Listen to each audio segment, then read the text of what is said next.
Welcome to the Not Move podcast. It is me, the Dollface Gremlin, and of course, I'm joined as always by my partner A Train. How you doing today, A Train? Great. How you, Graham? Doing all right, man. I see you just like me. We're getting ready for those playoff beards, huh? I think Uh, well, yours might be growing longer than mine, but yeah, I trimmed mine up because it was getting out of control. So maybe I'll wait to cut it again until after the playoffs are done. Well, until my team gets eliminated or wins the cup, one or the other. and I think Southgate, are you there with us, buddy? Can you hear me? Yes, Yep. we can. Can you hear us? Yes, I can. So let's hope it holds out. Yes, sir. So, how you doing tonight, Southgate? I'm doing okay. How's everybody? Good. Doing Good. good, brother. You So, guys must be as very excited, huh? it's here. It's like Christmas Day. We've already unwrapped the first part of our gifts on the Eastern Conference side. We know the matchups, and tonight that's what we're going to break into. And I think the first one that we're going to touch upon is the Carolina Hurricanes against the Ottawa Senators.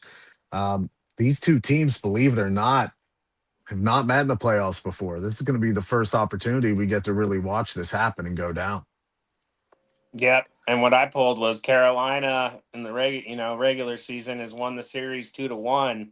So Carolina gets that leg up right off the rip, being that they beat them more times during the regular season. So Southgate, were you able to check out some of the odds and stuff or not really? I wasn't. I can try right now if you like me to. Just bear Um, with I, me. You I guys actually, go, and if I get them, I'll let you know. well, no, hey Southgate, I was just gonna say I pulled them, so I can see. Okay. All right, that way I'll just give you the lines and kind of pick your brain with that too as well. Okay. Okay. Now, right off the bat, I do want to touch upon, this is obviously with Carolina, we have big expectations this year. The whole team does. A lot of people in the Eastern Conference do. I see, I don't know if you saw A Train, we got a little flack for somebody saying, for us talking about how Brindamore, you know, it's been 8 years. He's been there to the conference finals a few times, and people have not us have said he's on the hot seat a little bit just because can't quite get over that hump yet. Now, personally, we both said we like Brendan Moore as a coach. We think he's a very good coach, but something's got to give, doesn't it?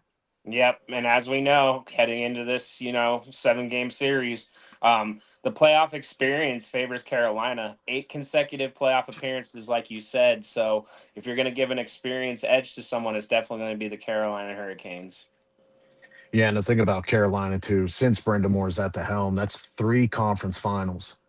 So that it's not like he's doing a bad job. He's just met some stiff competition. I mean, two uh, two of those conference finals were lost to Stanley Cup champions, uh, and who went on to go to the Cup. Florida, Florida beat them twice, and that's no team that they can get upset about losing to. That team had earned the cup the last 2 years. Now, some of the big differences I see though, A Train, is it seems like the scoring on both teams is relatively the same. It's spread out, except Ottawa really seems to lean on Stutzel and Kachuk a lot, don't they? Yep. So the major things that I saw as I kind of broke down some of the stats and kind of just what I saw with the eye test all season. I saw in this matchup. It's going to be elite offense versus shaky goaltending. All right, for both teams. Right, both teams have top 10 offenses, but have struggled with consistency in the net. Carolina ranks 26th, and Ottawa ranks 30th. So both are Oof. on the back end of keeping that puck out of the net. Um, it looks like it's going to be a high scoring series to me personally, with the shakiness and the goaltending, and I think the goaltending might likely determine who advances in this round. One thing about Carolina, which I do think they have the advantage of with their goaltending, is they have youth, which not necessarily a good thing every time. Sometimes, though, we see youngsters get hot in the playoffs.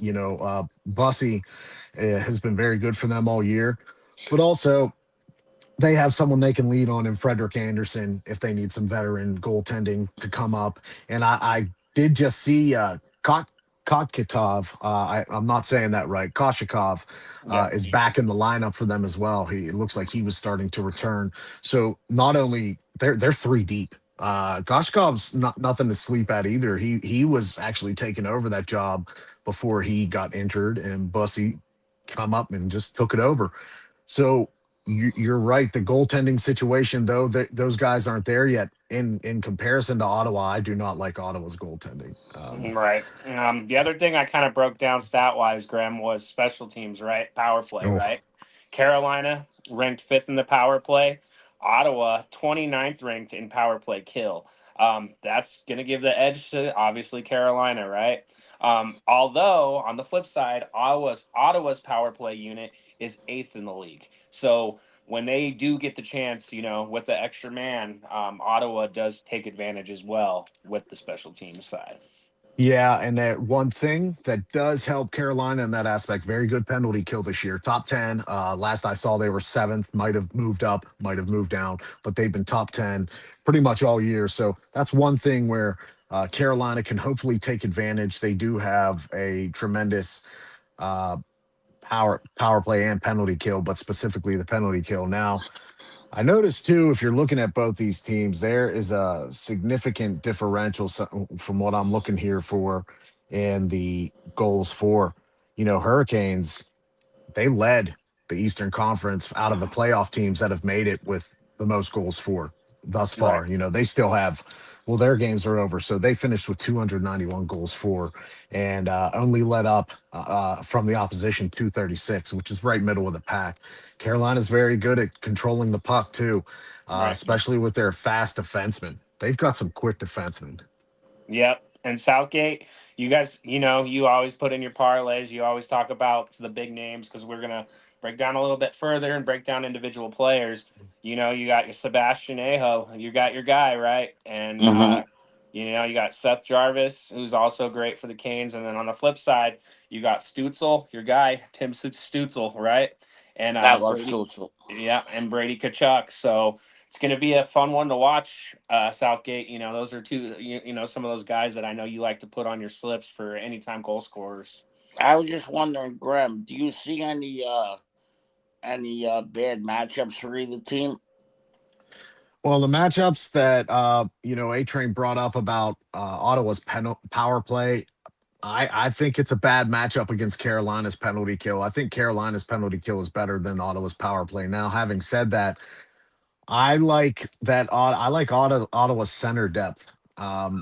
They still have Claude Giroux, who's even at 38 is still a very good center, very good face-off man, and he can switch as well. And he's going to be on special teams. For me, though, I think the vast difference is going to be the penalty kill for Carolina during this series. Yep. All right, so let's break down the lines here, Southgate. Your favorite part.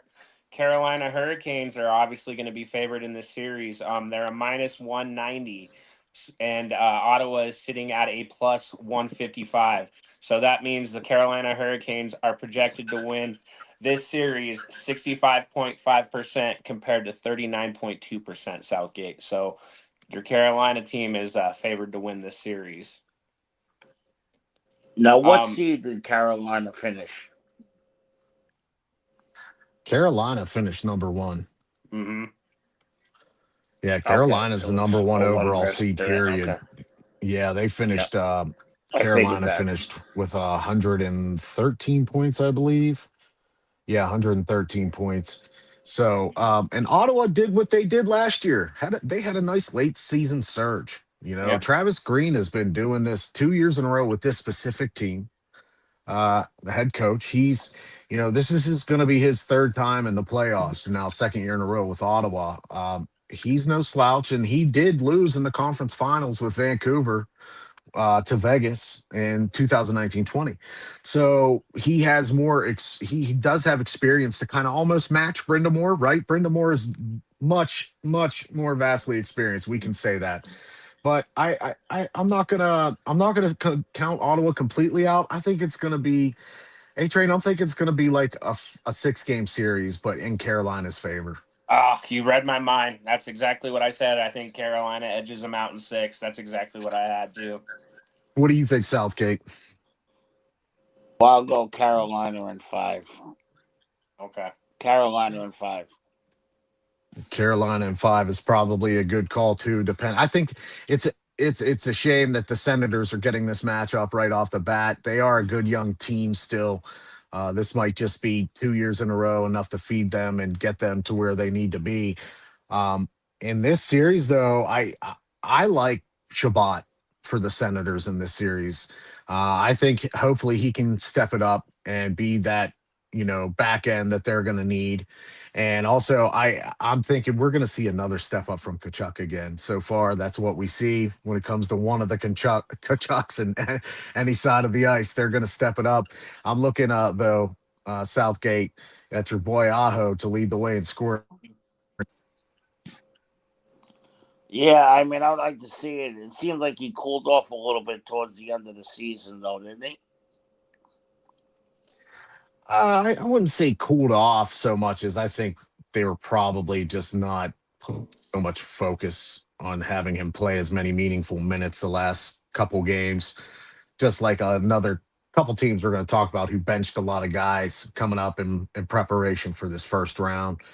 Um, but is there any way that you guys think that the Senators can overcome this Hurricanes team? I mean, we've all seen things happen before, but I don't. Not this game. Well, well, Graham, let me ask you this: if the Senators, because you brought up the coach when you first started this, if the Senators do win, do you think that's it for the coach? no, I think he's going to be there after this year, no matter Okay, what. Travis Green has done a good job with this young group. I think next year, if anything, he'll be there, and hopefully the Senators front office can do what they can to get him some more firepower and something, maybe looking something on the goaltending side. But that seems to be the biggest plague across the NHL right now is goaltending, no matter what. But I'm thinking that's what our prediction is. I think we're pretty good across the board. Anybody else want to touch anything upon the Hurricanes versus the Senators? I'm okay. All right, next we are going to go ahead and move on to Tampa Bay against the Montreal Canadiens. Now, this is the series we were talking about either last week or a couple weeks ago of one that we think is going to be very interesting. Uh, John Cooper, of course, he's in the running for the Jack Adams Award this year. We already know who he is and what he does as a head coach. He's a back to back Stanley Cup winner, been there 4 times, done that, right? Well, Martin St. Louis, the head coach, bringing it back with the Canadians in year two, 2.5. Uh, I like this Canadians team, A Train. I really like this Canadians team. Now the stage is set for a rematch of the 2020, the 2021 Stanley Cup Final. So these teams have met before. If we look at what happened in the regular season, Montreal actually won the series 2-1-1. So out of the 4 games they played, Montreal actually got the series on them. While the Lightning enter with more experience, in my opinion, obviously they are the more experienced team. The Canadians are riding a momentum of a breakout season that saw them reach over 100 points for the first time in years. So this team's actually good again, right? This team's actually playing great down the stretch, and it's going to be a great matchup. And I can see why you said what you said, Graham. Yeah, I Southgate, you and I both agree on this, and I know A Train, you and I do as well. The Canadians have one of the brightest futures for the next I, 5 years I in the actually think NHL. this is going to be one of the most exciting series. I do too. I actually think this is going to be a 7 game series. Um, I'm picking the Canadians 4 games to 3, and we will get into that here in a little bit. But right off the bat, John Cooper. I can't say enough good things about him for Tampa Bay. He is a great coach. I don't think it's going to be his lack of coaching that is going to the series might get lost to. Montreal this year has been very efficient with this young group, especially look at the emergence of Caulfield with a 50-goal season. And plus, Montreal has been middle of the pack on the power play, which is surprising given the guys that they have. But their penalty kill is in the top 10 of, or I mean, their penalty kill is in the top 20 of the league, which is decent enough. But Tampa Bay still has those same guys, don't they? A Train. Yeah, I mean, I like breaking down the matchups, right? Nikita Kucherov. What can we say about the man besides he's amazing, right? Right. Gensel. We know Jake Gensel's always going to be that dominant player. Um, Vasilevsky, I rant and rave about him. We already talked about him being one of the top 10 goalies of all time. That Tampa Bay Lightning team has the experience. They have the home ice advantage, being the number 2 seed. So I'm definitely not counting Tampa Bay out. Montreal has the youth and the speed. Tampa Bay has the structure and the experience. And then to switch over to the that Canadian side. Suzuki, right? He's the star. Cofield, he's the sniper. Lane Hudson. There's so many great players for both teams. I'll wait to do my what I think too. So my prediction, but that's what I have on it. I feel like that is such a dangerous 7 seed team to play. Yeah, Yeah, we'll talk tomorrow more about how Billy Guerin, the GM of the Wild, doesn't, and the other Wild players have already stated their distaste for the current NHL playoff format. But in circumstances like this, where in the first round we get really two premier teams right off the bat in a 7 game series, is going to be exciting. Now, for Do you guys me, mind if I ask one question? In yeah, overtime, is the shootout or do they play till they score? continuous OT. Okay. Yep, 5-on-5 too. None of the 3-on-3 stuff that we saw before. Okay. right. Thank you. All right, Yeah. so Montreal a plus 225 Southgate, Tampa Bay a minus 350. So Vegas is saying Tampa Bay is going to win this series 78% Wow. You compared know to what? 31%. I thought it'd be a lot closer. When I looked Same. this up today, I thought this would be a lot closer because I see it going 7 games as well. I have the Lightning winning, but in 7. Hey Trey, do you have any power play numbers for? I mean, is any of the power plays bad on those teams? I So didn't. I didn't pull those stats up. I just kind of was looking at hitting the lines and kind of just Yeah, that one. no, I no, didn't dig. because that's they like Vegas is pretty much expecting them to get steamrolled. Then So Yeah, here's the surprising thing about some of these power play numbers. The Lightning, right? Let's go through their special teams real quick because there's something interesting I found out about them when looking at this. This year, I believe their penalty kill has been in the top 10. Yeah, their penalty kill is third right now. It was third yesterday. I didn't know if anything shifted because of what happened, but their penalty kill is third, and Montreal's power play is 10 right now. hmm So that's going to be a really good matchup. That's going to be a really good matchup to see who comes out forward. Yeah, penalty kill. We can say maybe the Lightning win that battle, but not in the playoffs. It's different. It will be emphasized, though, if they do let up goals. Here's the funny thing, though, the power play for the Canadians is 10th. Another good power play, right? That's where they have a step up. The Canadians' penalty kill is 18th in the league. So the Lightning can strike there if need be. Plus, the goaltending is still something to be in question for the Canadians. Young goaltender is why. We that's don't why. know. Yeah, we don't know what Dobreis is going to do. We Yep. we can only assume. What do you think in that regard? Vasilevsky, you've talked about, but what do you think about Dobreis? Yeah, that's what. That's. I mean, when I pull these numbers, I'm like, that's the only thing I could think of, right?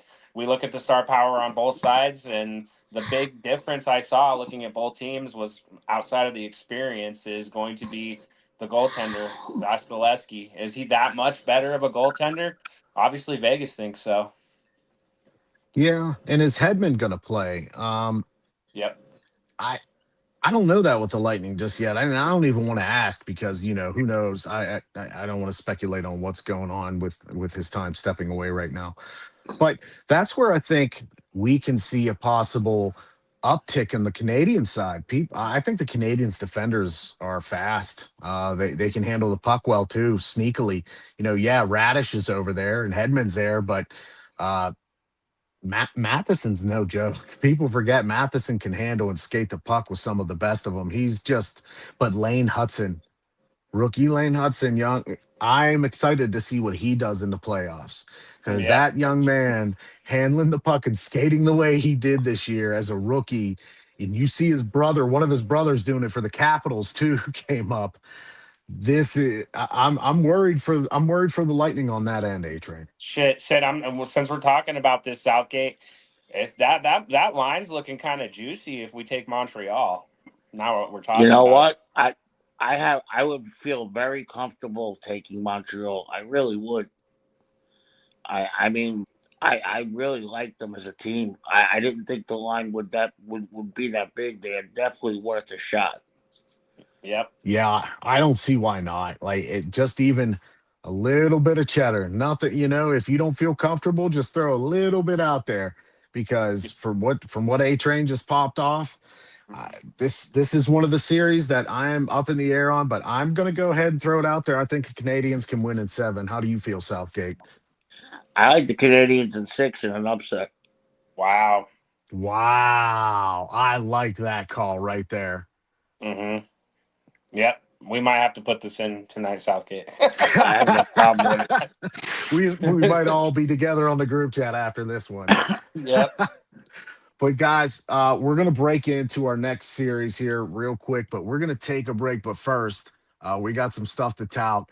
Underdog play. All right. If you get 10, get 75 with the code not moved. Use the code not moved. MyBookie.ag, bet US on our page. All of that good stuff. Not moved is the code. And get up to 200% match on your first 3 deposits. So stick with us, guys. We're going to get you those percentages. We're going to get you those numbers that you need. And we're going to take a quick break to promote some of the other brands we got on Not Move. Stick with us. No, but Friday nights, 9 Eastern, it's the Dribble NBA edition on the Not Move podcast. We break down the week, the trades, the highlights, everything around the league. Tap in, chop it up with us, and get the takes that move the game forward. Stay Not Moved. If you're craving baseball talk that doesn't flinch, tap in with us Monday nights at 8 Eastern. It's the Rusty Mitt MLB edition of the Not Move podcast. Breakdowns, debates, all the swings and misses without the fake fluff. Join us live or catch the replay wherever you get your pods. Rusty Mitt, Not Moved. Stay Not Moved. Tap into the Not Move podcast every Friday night at 8 Eastern. We're bringing the scrap sheet, UFC edition. Every jab, every takedown, every headline. All the fights, all the drama, all the picks, right here. Watch live on YouTube or listen anywhere you get your podcast. Hit follow, hit subscribe. And stay not moved. Tuesday nights just got louder. Ringside Rewind is live every week, 9 Eastern. We're breaking down Raw, SmackDown, and everything leading into the weekend. If it happens between the ropes, we're talking about it. Deep dives, hot takes, and a few surprise and replays. A whole lot of arguing. Yeah, but the good kind. Ringside Every Thursday night, the Not Move podcast drops a new episode of In the Wickets, our deep dive on everything around the NHL. We break down the plays, the trades, the stats, and the stories that matter. Plus, a few hot takes along the way. Join us live at 8 p.m. Eastern, or catch it on your favorite podcast app right after. Same energy, same on. The world's game has a new home. Tap into the Not Move podcast every Sunday night at 9 Eastern. It's the football edition, and I'm bringing you the El Uncle Max attack, everything World Cup, every angle, every goal. Breakdowns, laughs, and all the passion in the pitch. Stay locked, stay ready. Morning bettors, welcome back to Angling the Odds on the Not Move podcast. Every Monday and Friday, we tear into the lines, probabilities, and hidden edges across the boards. We run the numbers, chart the trends, and find value plays so you can tilt the odds your way. Live at 10:30 Eastern. Mark it, lock it, and join the conversation. Hey, everybody. Thanks for sticking with us. Welcome back. And we are going to move on right now to the next playoff series in the East. We have the Buffalo Sabres versus the Boston Bruins. Now, our boy Bro, of course, if he's able to hop on in, we might be able to squeeze him in here. If not, he'll hopefully join us tomorrow. But either way, we're going to get his take on this soon enough. This is going to be the 9th all-time meeting between these two franchises. The most recent one was back in 2009, 2010, where Boston won 4-2. But I think the bigger deal here, A-Train, is Buffalo's back. Yeah. It's crazy because when you broke down some of the statistics stuff and I kind of deep dived into it, everything is obviously going to favor Boston when we look at the span of things, right? Boston held the upper hand this year, going 3-1-0 against Buffalo. So they won the season series during the regular season. Last matchup was a narrow 4-3 overtime victory for Boston. So, I mean, they edged them out just in a close one there in that last game. Obviously, playoff experience favors Boston, right? Winning 6 of the last 8 appearances, so everything's showing that Boston, right? But Buffalo comes in with that hot ending, ending that 15-year drought and, winning the Atlantic Division with a 50-23-8 record, right? Buffalo's playing as the divisional favorite, and Boston is entering as the experienced underdog. So makes for a great matchup, and I feel like this is a must-watch matchup in this opening round. Yeah, so one thing that I was noticing here as looking through the numbers on the document that we all share, shout out to my friend Stormy for helping me out with this thing. Um, I was surprised to see that Boston has scored a lot more than I thought this year. Yeah. Boston has quietly gotten better. Everybody thought they were going to be written out of it just due to, Marchand not being traded, not coming back. They didn't know what to expect with Swayman, given what happened last year. Boston has quietly put together a nice season. They are so their rankings right now, their power play is not so good. Well, their power play is actually good. Sorry, I read the reverse. Their power play is eighth as of right now. They still got one more game, or they still had that last game. But Buffalo's is 19th, which shocked me given Tage Thompson, Tuck, Zucker, all those guys who are snipers. But here's what I found interesting with Buffalo's their penalty kill is fourth in the league. I did not know that. I knew they Wow. were in top 15, but I didn't realize they were fourth overall. And that's where actually Boston lacks. They're 24th. So this might be something where the Buffalo special teams can take advantage. Yep. Facts. I mean, and then, look at the player spotlight we had, right? Really dug deep into Tage Thompson. The guy's a hell of a player, right? 41 goals. And then we look on the flip side of the Boston side, right? Pasternak, right? Guy's a dog. So this is definitely going to be one of those, it's going to be close. And I'll give you guys the lines in a minute, but it's going to be close. This is actually the closer one out of all of the 4 games that we're breaking down. Yeah, Right. the advantage the advantage I think Buffalo really has is their defense. I like their defensemen a lot more than I like Boston's. I like how young they are. I like their speed. Boston, of course, still has Zadorov, McAvoy. Zadorov, of course, though, led the league in penalty minutes this year. So that's not going to be something you want in the playoffs. Right. But they hit. They Yeah. hit hard, and they Right. play Buffalo well this year, don't they? Mhm. So, Southgate, what do you think about this Boston Buffalo matchup for the first round? I would really like to see Buffalo win it. I think Boston's going to pull away with it. But if Buffalo can win this series, I think they're going to be a problem throughout the playoffs. Yeah, I would have to agree. I think Buffalo needs to win this first series. Yes. More so than wants to. I think they need to. Lindy Ruff back in the fold, has them back in the playoffs.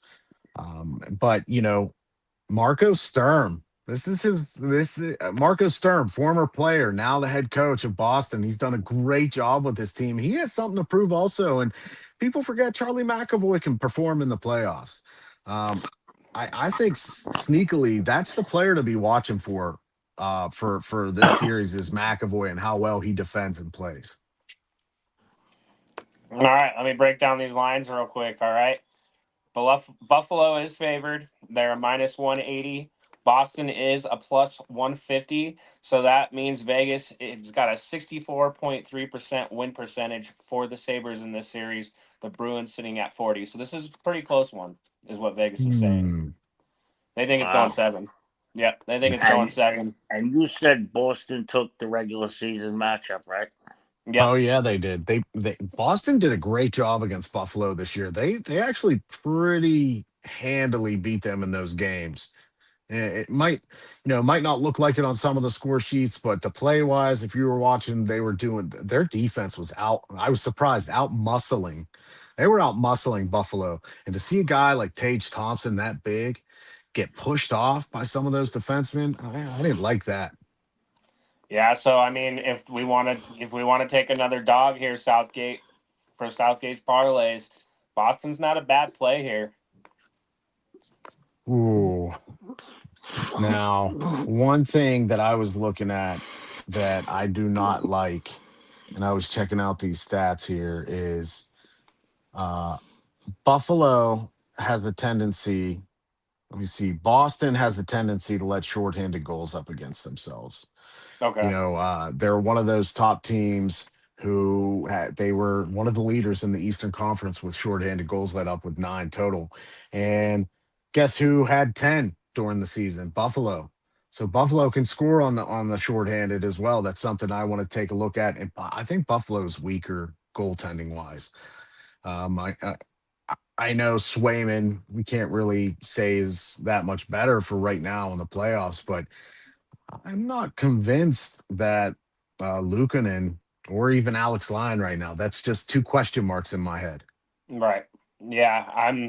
I'll just throw mine out there, and I'm just gonna go off what I said last week with Bro. I think the Sabres win in 5, personally. Southgate, how you feeling about this series? What's your thoughts?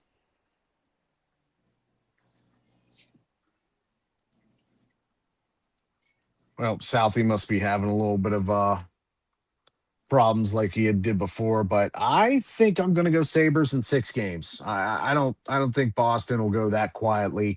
I'm kind of interested to see how that defense fares up, if they can do the same thing that they did before, kind of Right. outmuscle Buffalo. I think 6 games is a comfortable win for Buffalo, and like you and I said, A Train, Buffalo needs to win, right? They Yeah. need this more than Boston needs to win. I think ultimately that's what brings them over the top.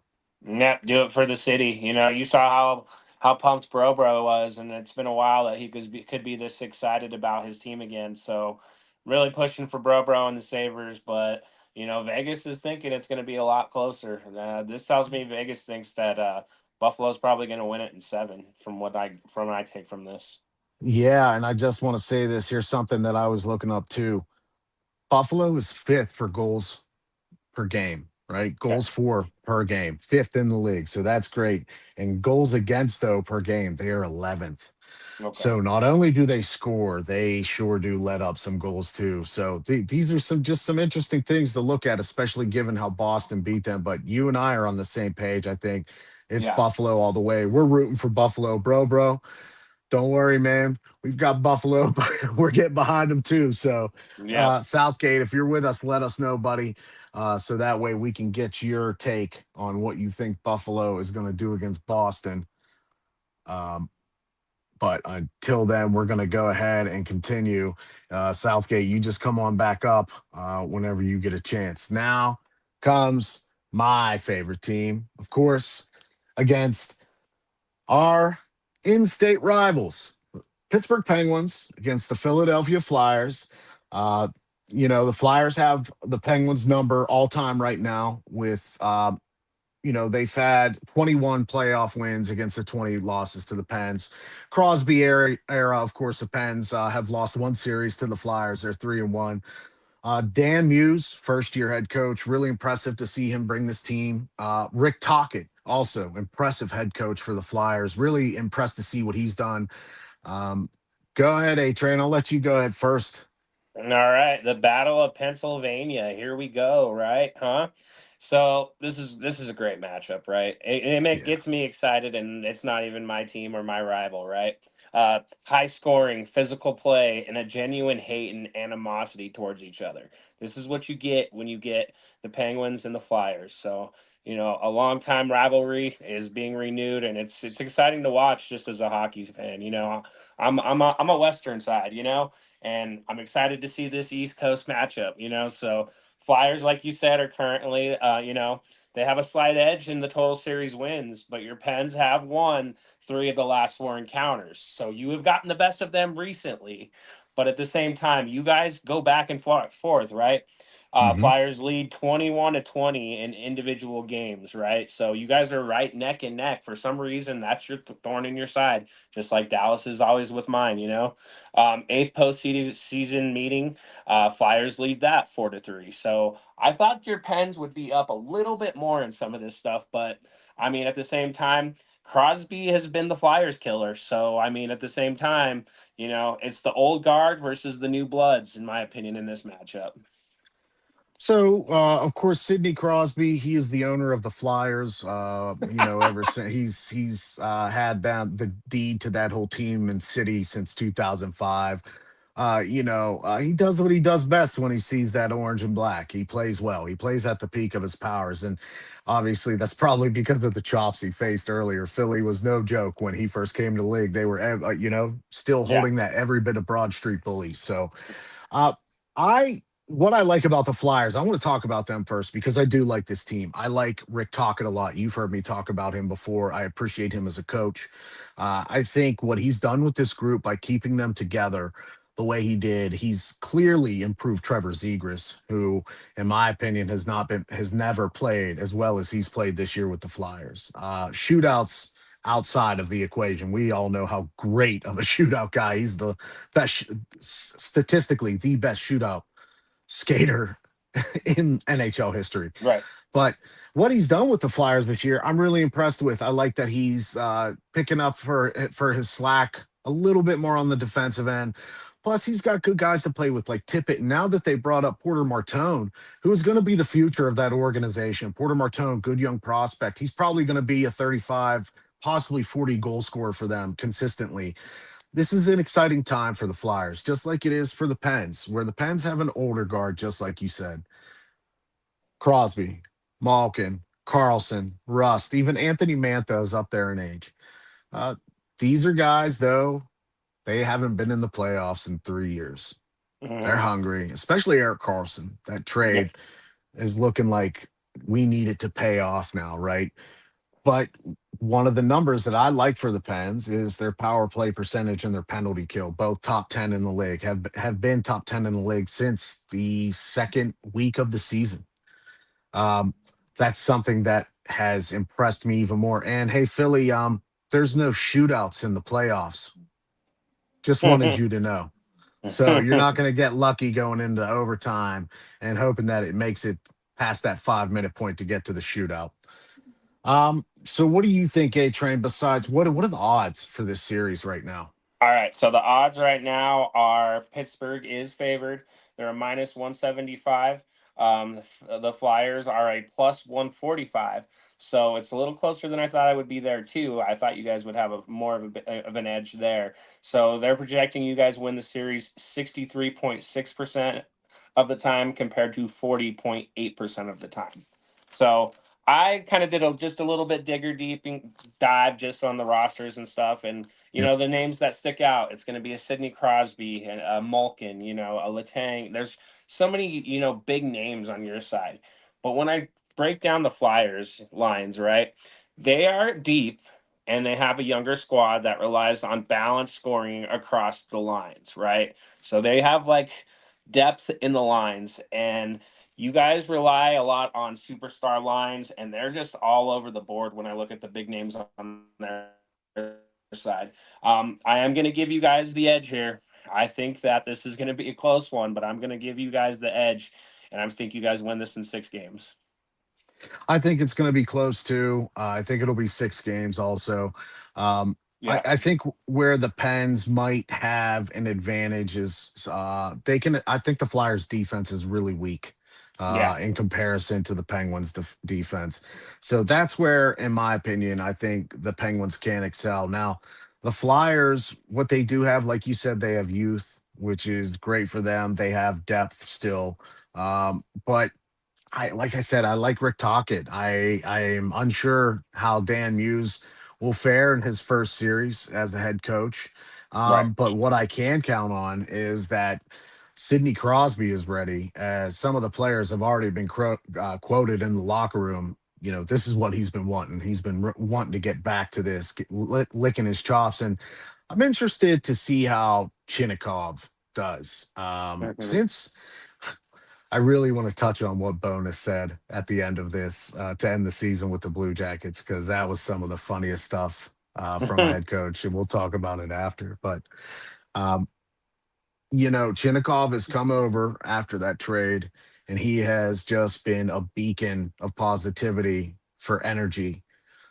He's played with Malkin well. He has played with Crosby well, so he can float between the two lines, which is encouraging. But Philly also has that with their lines. That's the thing. They, like you said, with the youth and athleticism up front with their forwards. Konicki's still there. Uh, Couturier, even though he's just a tiny bit older, he's still great in the faceoff circle. They're going to want to use him in the faceoff circle against Sidney Crosby to win those faceoffs. He's very successful against Sid thus far in his career. So that's something the Flyers want to take advantage of. But ultimately, I'm picking 6 games. I'm thinking the Pens in 6, and hoping, fingers crossed, that the battle for Pennsylvania gets won again by my team. But we'll see what happens. Anything can happen in hockey. Yeah, what an interesting series. I love hockey rivalries, and this one's going to really be a must-watch. It's awesome. Well, I know I can count on your allegiance because of Nate the Great's affiliation with Crosby. I know I can count on your Trying not to allegiance talk to the about it too Pens much this week cause. because I got shit for it. Speaking of which, we do have our Western preview, which we get to glorify your team tomorrow, which I cannot wait. I got some good stuff on them for their playoff series, which still some things up in the air tonight. We will find that out at the end. Apparently you may not play LA, which I'm hoping you do. I do not want to see LA play Edmonton again. I'm so Right. bored and torn down by it. I can't do it anymore. Nah, right. At least LA, you guys have played them in the past, but we'll touch on those other items here. Out of this first grouping here, A Train, what do you see as the series that you think is clear cut? Just like, okay, I can't see.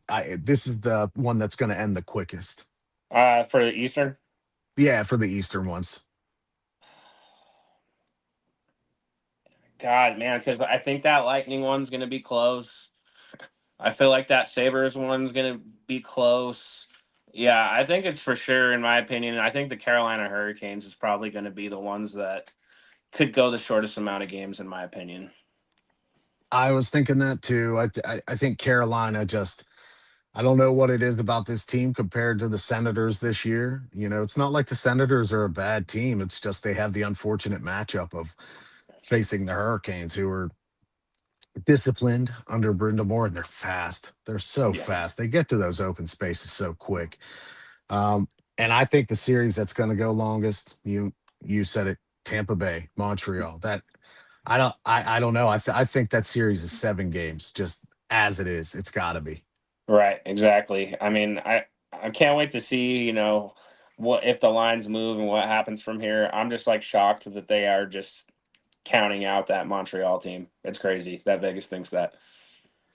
Yeah, I'm surprised too. So the end of the season came for the Columbus Blue Jackets, and we were talking about them back in March, and when they were on their roll, when they were second in the Metro. It was like around March 23rd or 24th. You and I both said, "Hey, this is the team to watch out for. This might be someone we want to look for." I even said, I'm concerned with how well they're playing." Well, I guess we gave them the hex by accident. They proceeded to finish the season 3-9-1 and going 0-6-1 at home. Yeah. And I haven't heard a great rant from a coach in hockey like this one for a while. And I'm sure you got to see the comments. What did you think? I mean, it's crazy, dude. These coaches like crash out. They crash out when this happens, and it's just epic cinema. You have to watch it. You know what I mean? One of the reporters that I listened to earlier today said that they watched him come up on stage just ready to go. He was a tea kettle, just ready to talk about this team. Yeah. And he's in the midst, too, in Columbus, of maybe coming back and deciding to come back. Yeah. Right. Like what? Oh, my gosh. The players sitting there being the players here, and they don't care. There needs to be a big culture change. If I'm back, we're changing the freaking culture. Man, I don't know about you, but if I'm hearing that, if I'm one of the players, I might have to take some deep introspection and think a lot before I want to accept him back. Yeah, I mean, what the hell, man? But this happens. I mean, we see this all the time. We shouldn't be surprised to see this, but it is still shocking when you do see it. I'm like, flipping through my reels, and I'm like, oh wow, okay, so let's see what he says here, and I'm like, oh wow, I didn't expect that. It's Yeah, fantastic. yeah, I'm so happy we get to experience these. I mean, one of the ones I remember, of course, is Michelle Therrien. yeah. When he went off about my Penguins being lazy and they don't want to skate. That's one of the funniest ones. Oh yeah, Countless John Tortorella ones. yeah, He is one of the best sound clips you'll ever get from an interview. yeah. And I'm glad we got this nice end of the year gift to make us all smile for some of the teams that didn't make it. But fingers crossed, maybe we'll catch a couple more blow ups here soon. Yeah, exactly right. Yeah, I'm super excited for tomorrow night, Graham. I'm excited. I know my side a little bit better, so I can deep dive a little bit more on my side. Yeah, I'm pumped to preview the West because Yeah, I think we're gonna have some interesting conversation. I think we might have a couple interesting picks depending on how these brackets pan out on the West. That might get a couple people twisted. right. You never know. It's the playoffs. It's the NHL playoffs, everybody. This is it. This is when we're gonna see the best of the best. We're gonna see everything thrown in, and Yep, I'm excited. yep. I can't wait. All right, that's really all I got. Yeah, that's all I got. Southgate, sorry, buddy. Hopefully we'll catch you tomorrow night. But everybody, tomorrow night, 8 p.m. Eastern Standard Time in the Wickets. We are coming for the Western Conference preview after we see these games tonight that hashes everything out. And also make sure you check out Ringside Rewind with Robert. That happened last night. Great show with those guys, as always. After Yep. our show, we have Friday's Jimmy show for the MMA show. Jimmy's been nailing it with some of his picks. Southgate was on there helping him out too. And please pay attention. Jimmy's been doing a great job. And then after that, we have the dribble. Tinez, Bags, Joe's, Bando. We got NBA action from the playing games tonight that Tinez is going to be updating everybody on. So stick with that. But guys, Saturday is our holiday. That's where it starts for us. We get to watch some NHL action and also prepare for the NFL draft coming up. But hey, guys, stay with Not Move. We are going to catch you tomorrow at 8 p.m. See you All righty. later. This non-casual podcast may not be reproduced, retransmitted, or reused without the authorized written consent of the Not Move Podcast Network. Thank you, and we hope you enjoyed today's broadcast.